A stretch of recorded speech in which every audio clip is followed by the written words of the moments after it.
Hey, it's me, MLB. This is chapter 12 of Be With Me, titled This Can't Be Real.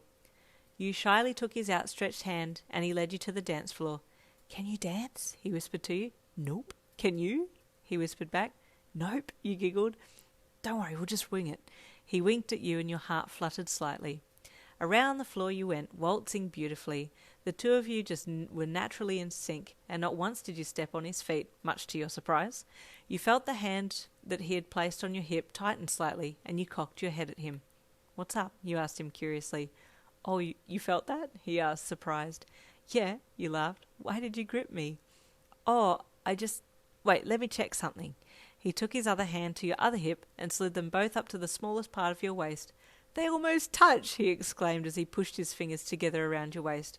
You two were still waltzing around and you had your arms up a little, not knowing where to put them. You giggled at his wonder and then cleared your throat. What do I do with these? You said, flapping your arms slightly. Just flap them like a bird, he said with a giggle. What? You laughed.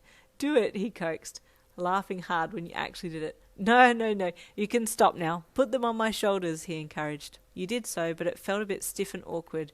He pulled you close to him and your tummy hit his. That's better, he said, smiling down at you. You blushed and averted your eyes, watching the other people dance around you.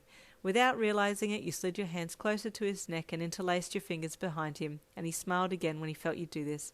You side-glanced up at him, and he was just gazing lovingly down at you. I'm glad I came tonight, he said softly. Why is that? You asked. Because I got to see you again, and be close to you, he said, leaning down and kissing the top of your head. You quickly pushed away from him and made your way back to the table. You were flustered and confused. Why is he saying this stuff to me when he has a girlfriend, you thought? Well, not a girlfriend yet, but someone that he's interested in. Is he flirting with me, or is this him just being nice? You really didn't understand what his angle was, and poor Eijirou was just as confused as you were. Why did she run away like that, he thought. Did I say something to hurt her feelings? I was just being nice. I didn't think I was saying something unkind.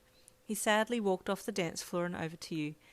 Yin, can we talk? He asked, still hurt by your sudden retreat and wanting to get to the bottom of this. You just looked at him. What does he want now? You wondered. Okay, you said bluntly and followed him to the outside balcony. Iki, I don't know what's going on with you anymore. You've been acting really strange and standoffish ever since I started going out with Suki, he said disappointedly. Your eyes welled with tears. How do I tell him that he's sending me mixed signals and it doesn't feel right to be close with him when I know he's interested in her, you thought. Sharky, I just don't know how to say it, but I feel like it's a bad thing that you're with me and we act so close when she's your girlfriend, you said, paraphrasing and changing the sentence from your mind. But why is that a bad thing? You're my best friend. That's all. Oh, how that sentence hurt. I've known you since you were 4. Of course we're going to be close. You're like a sister to me. Another fatal wound.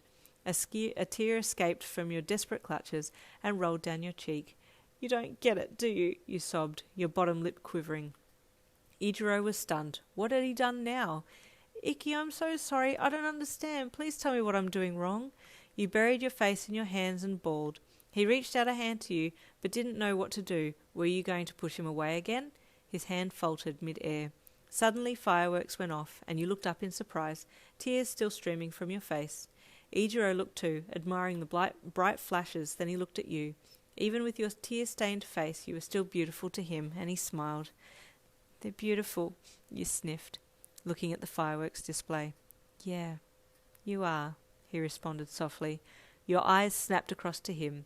He smiled gently and reached a hand out to caress your cheek. He wiped the tears away and looked at your face, running a thumb gently across your lower lip.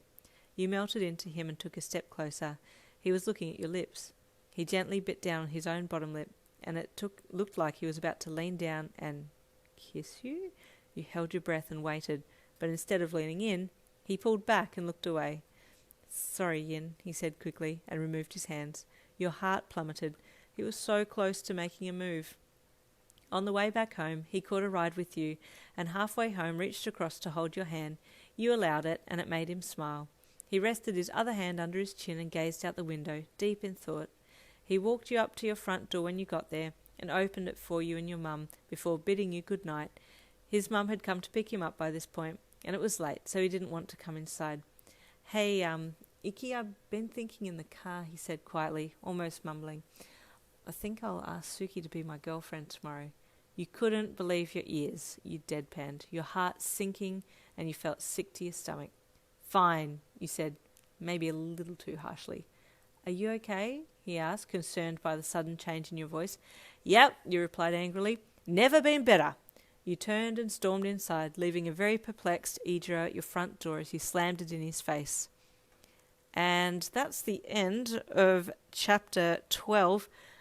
Sorry guys, who wrote this story? Oh, it's me. Never mind. Okay, chapter 13 coming soon.